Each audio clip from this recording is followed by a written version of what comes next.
Hey there! Today we're going to talk about this ink. It's by Herbin, and it says Encre ambre, parfumé orange. So it's an amber ink.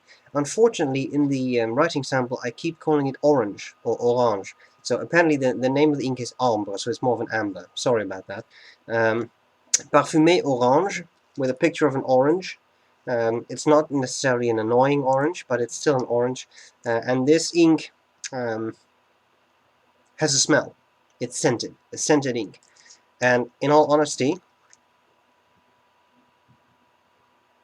I'm not sure whether I think it smells like orange, but it has an undeniable smell, which seems to stick to the paper for a while, but I'm not sure how long exactly. I can imagine if you would put this on a card and put it in an envelope and send it off, then maybe when the recipient opens it, he will actually smell it, but I'm not sure. It's from a line of inks called Les Subtils, so the subtle inks, or the subtle ones, whatever. And there are more options. I bought this for my mother. She wanted to try that out, and so far I don't think she has, but, so might as well do an Inkcyclopedia entry on it. Encre parfumée, scented ink. I like the bottle. I like it a lot better than the regular Herbin bottles. It's not that flat design. It's more rounded. Yardaled has bottles of ink that look a little bit like this. It has a nice matte glass thing going on there, which I enjoy. Fascinating ink. Something in between yellow, orange, and brown. Herbin has a color you may be familiar with, Ambre de Birmanie, which is a little bit like it. It's a sort of gold-colored, yellowish ink. I think it's very fascinating. I think the best thing I can do is just show you what it's all about. So that's what we're going to do next. I hope this is going to be useful, and I'll see you later. Bye-bye. Okay, let's have a look at some smelly ink. I mean scented ink, of course. What we have here is Herbin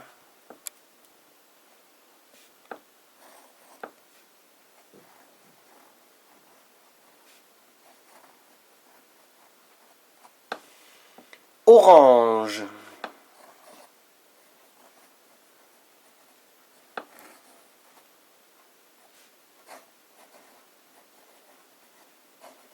And it is scented. OBKB, let's start with some fine writing. Fine.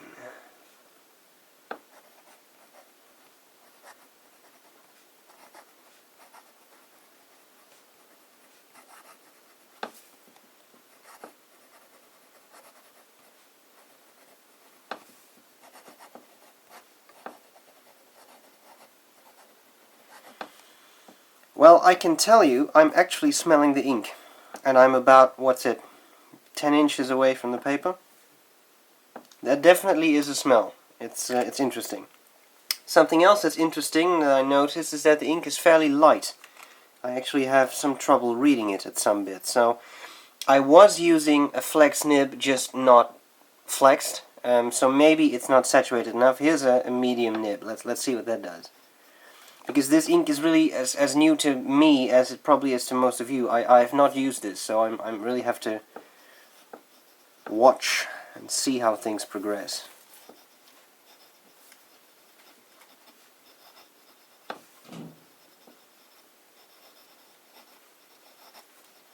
I can tell you that I am seriously smelling something.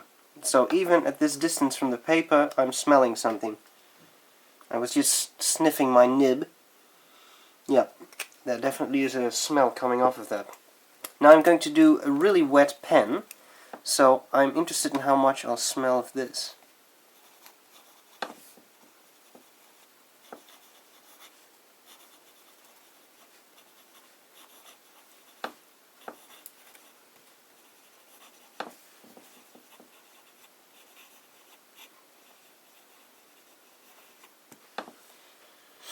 Yep, definitely a smell. Also, I think that now we're seeing a nice color. Actually, as an ink, I like it. I think it's very nicely shaded.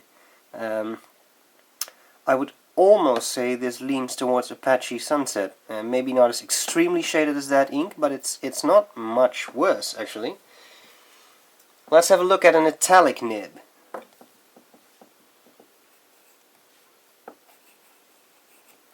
Hey! Hey, geeks! I'm an annoying orange.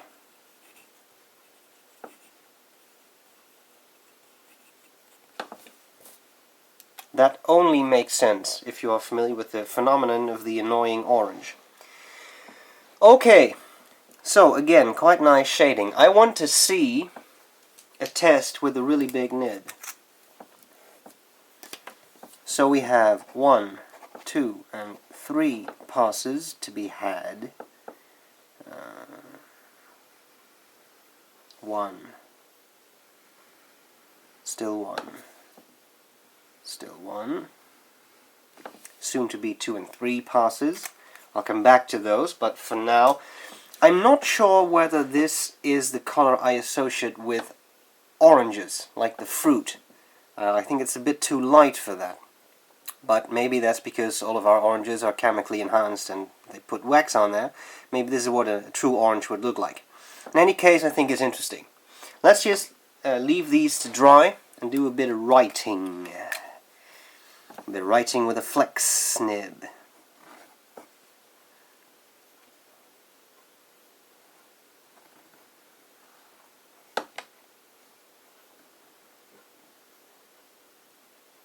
Oh yeah. The hills are alive with the smell of orange.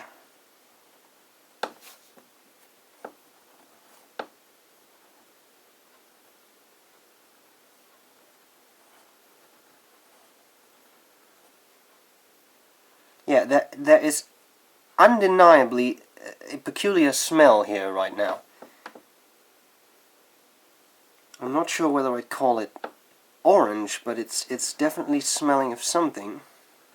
It's not a bad smell, by the way. It's not like it's Herbin sewer or rotten sewage or something. I mean, it does actually smell fresh. Different. Very different. That's always a good term to... Just a little bit wet. I'll do one more sample here and then we'll return.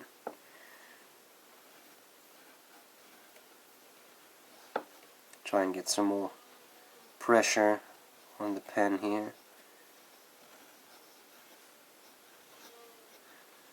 I really like the color of the ink. Not too sure about the smelly aspect, but I'm liking the shading I see here. I think we're ready for a second pass. Yeah, dry enough.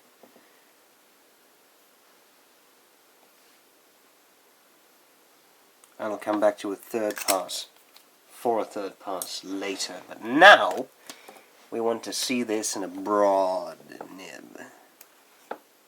That's a lot of nib.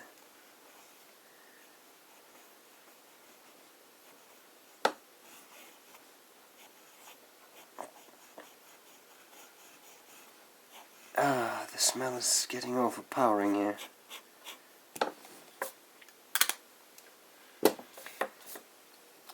If if I start talking and saying stuff like, hey, who's daddy? Then you know I'm just high, right? It's just from the orange ink smell. Orange smell. Although the question is whether you could actually see the difference between me being high and me being in my normal state. I'm not an entirely normal person, I guess. Then again, I recently read that normality is nothing more than the average of all the aberrations, and I thought, that's a good one. Okay. No, too wet. Let's do a bit of fat writing with a very broad nib. And then put some water in there.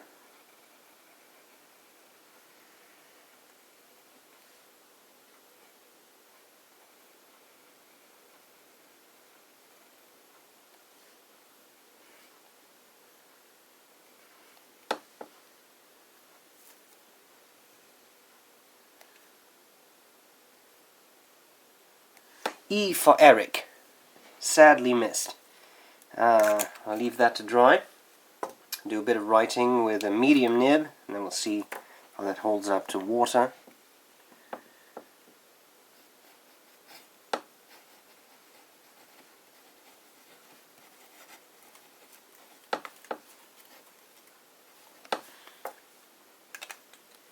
Okay, let's see how we're doing here. Yep, dry.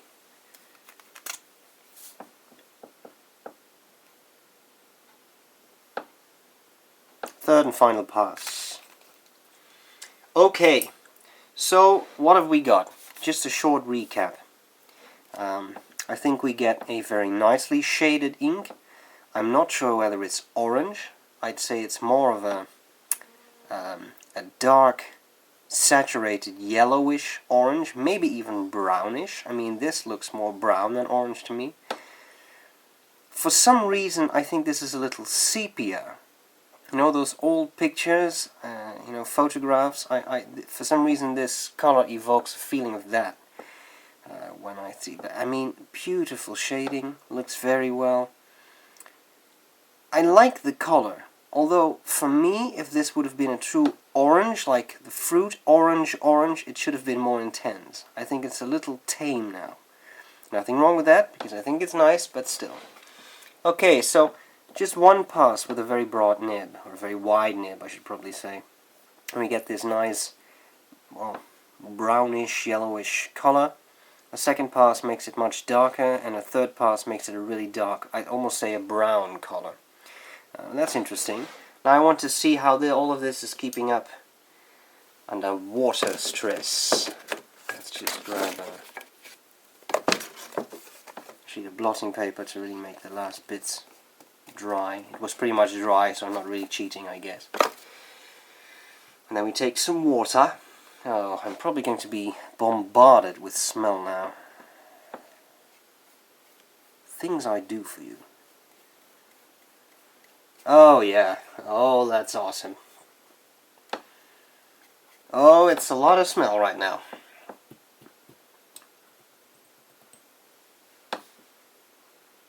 Yes, very interesting. Okay, then some regular writing. Let's see how this is working. I seem to be able to eliminate that. I'm just cleaning my paintbrush here as this stuff is drying up a bit. Let's start working on the scorecard. I'll try to keep that in view so that you can see how it dries up. Cleaning! Well, as I just told you, this is the first time I've ever used this ink. I have no clue. Then again, I don't think I have any Herbin ink that has had any problems. Probably good. I think it's not going to be an issue. But, you know, with that smell stuff going on, if you look at this converter, this has been in here for quite a few hours now. It doesn't look like it's extremely staining or anything. So I'm really not expecting any issues. If I do get any issues, I'll make sure to post a comment when the video goes up.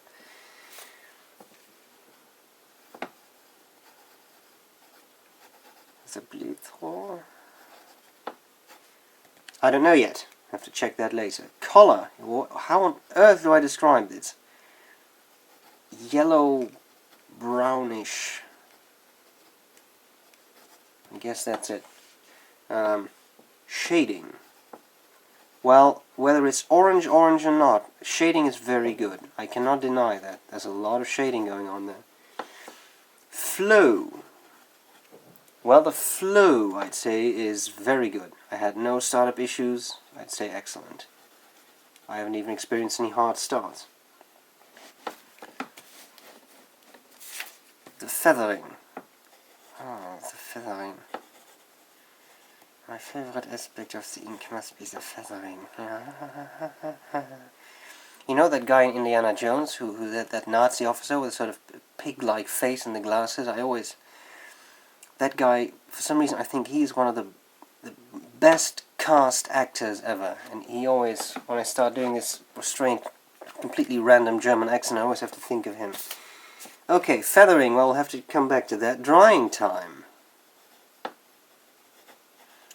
Well, I'd say it's good. It's not an excessively wet ink. And then we have waterproofness.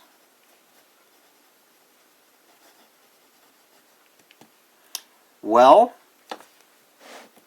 this part is almost gone, but this part is still there, and it's really dry now.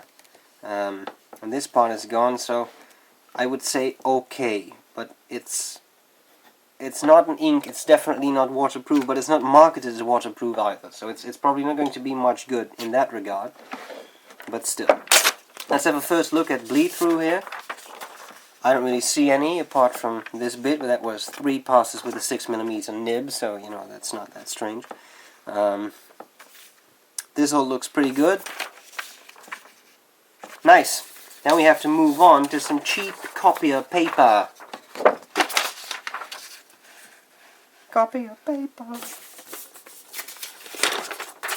You know what? Let's use this copier paper. Okay.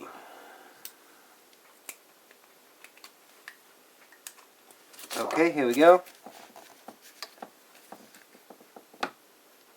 Fine.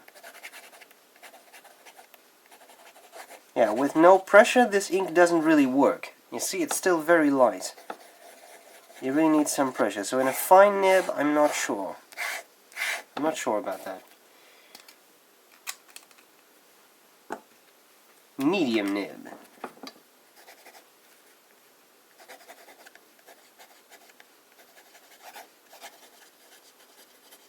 Missing person.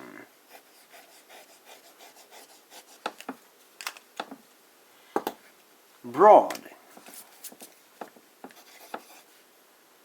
This paper is more absorbent, and I do seem to get less of a smell.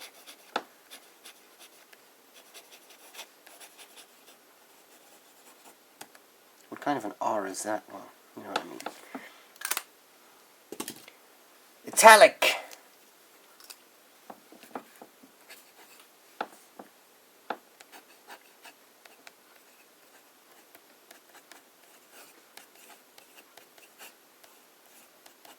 Have to keep the script interesting, right?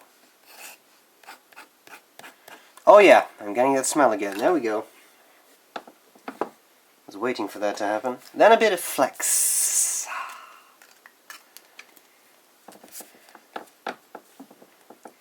Now we come to the flex writing. Oh, I nearly ruined the paper there.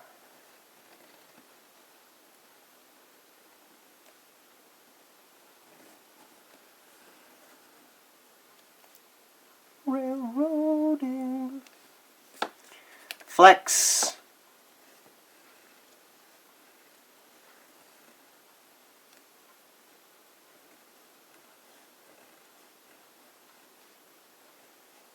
What is this, Grand Central Station? What's all the railroading? Come on.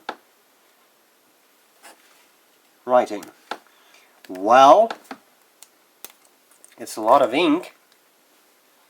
I don't see a lot of flexing though. Let me get the magnifying glass. Note how dramatically I actually put that in view.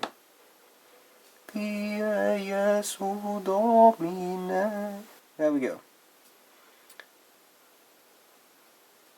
Flex writing. I don't see a whole lot of feathering. I'm not sure about you, but it seems to be pretty controlled, even in these very wet bits. But of course, the one way to put that really to the test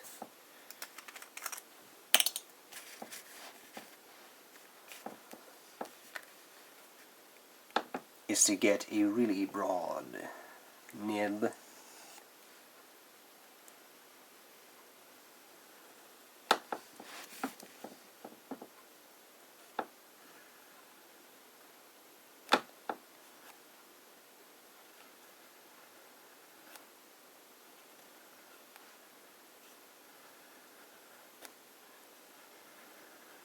Oh yeah, orangey smell again.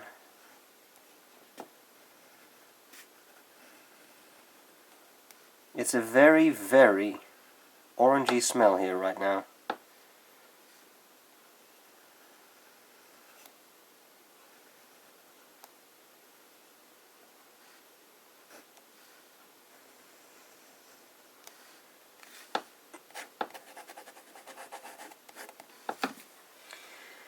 Okay. Well, let's return to that. I still don't see a whole lot of feathering. Maybe a little bit with that W. You see that? But even that is not really that pronounced. I've seen a lot worse. Which is pretty impressive, actually. And with the really bold writing, there isn't a whole lot of feathering either. So that looks pretty good. Bleed proof, well, that's apparent. With the flex writing, definitely. Oh, sorry, with the flex writing, and maybe with the broad writing. So feathering seems to be okay. It was not there in the Rhodia, but I mean, you have to use a brush to paint walls to get bleed through on a Rhodia, I think. On a Rhodia, I mean on Rhodia paper. So bleed through, I would say, is okay to good, depending on the paper. Feathering, I would say, is good. I mean, I cannot say anything else. It seems to be pretty resistant to that.